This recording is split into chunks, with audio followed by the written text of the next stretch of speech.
Is there advice you can give to young kids that are living through a shitty situation of any sort, a tough life? Find a thing you like. Try to find a thing that you really enjoy. Try to find a thing that you're passionate about. Like an activity? Yes. For me, early on, it was drawing. It was illustrations. It was comic books. I wanted to be a comic book illustrator. And then it went from comic book drawing and illustrations to martial arts. But it was just another thing that I was very, very passionate about. I feel to be at the pinnacle of any game, in whatever you do, you've got to be a little bit gone to it. You're not all there. You've got to be almost insane to your craft. Not a lot of people can understand that. You love this game. I mean, love it with your whole heart. Because if you don't, let's not even bother. Let's not open that door. They're just gonna slam it right in our face. You're going to lose sleep. You'll doubt whether it'll work. You'll stress to make ends meet. You won't finish your to-do list. You'll wonder whether you made the right call and have no way to know for years. This is what hard feels like, and that's okay. So now you're probably thinking, if it was going to be this difficult, this much pressure, why did I even accept today's invitation in the first place?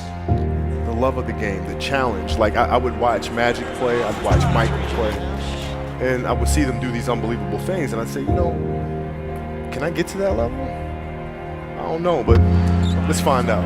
And that was my vehicle out of my dilemma. That was my vehicle out of my own anxiety and trauma and my own issues and insecurities. And find something.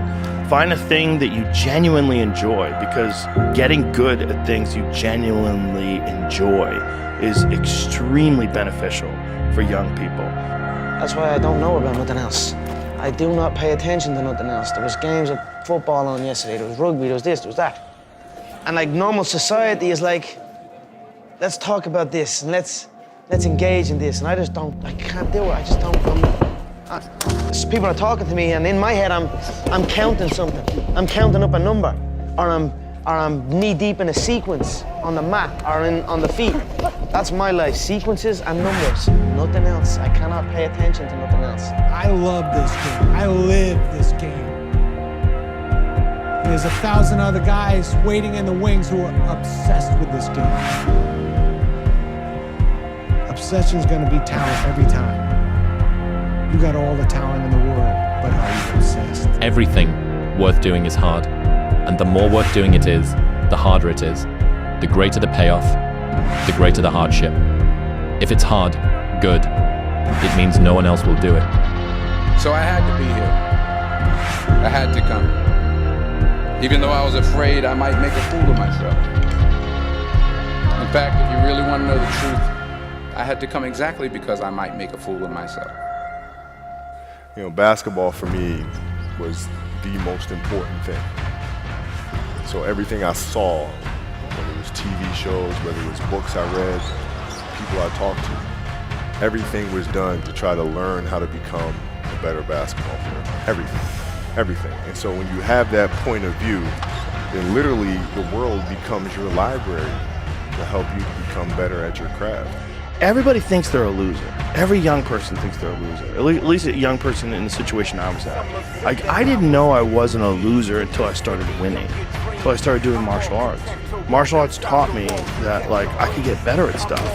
That I wasn't really a loser. I just was someone who was in a fucked up situation.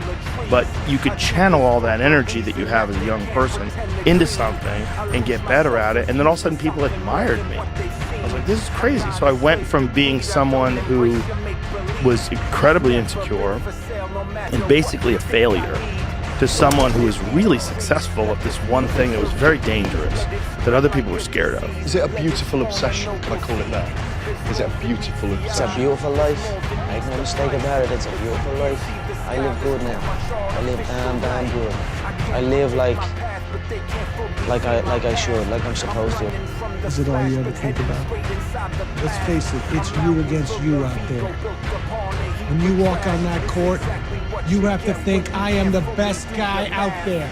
I think a lot of entrepreneurship and even personal growth is training yourself on how you respond to hard. What am I talking about? Here it is.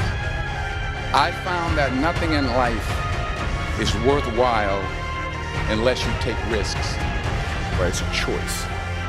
You have other things. You have family, you have all these other things you have to do. The game can't really be your number one priority. And that gave me immense confidence and also a real understanding of the direct correlation between hard work and success. So let me ask you again. Do you love this game? I get happier about the harder it is because I know that no one else will follow. It's a selection effect.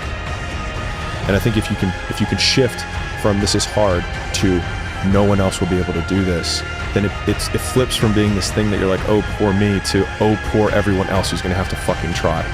Nelson Mandela said, there is no passion to be found playing small and settling for a life that's less than the one you're capable of living. And so I was just looking at that like, man, this is going to be fun. Couldn't hear you. Do you want to be in the NBA? Yes! Well, let's make that happen.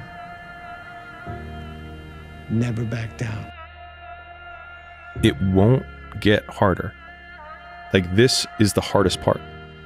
And so if you can just make it through this, everything else is downhill. While it may be frightening, it will also be rewarding.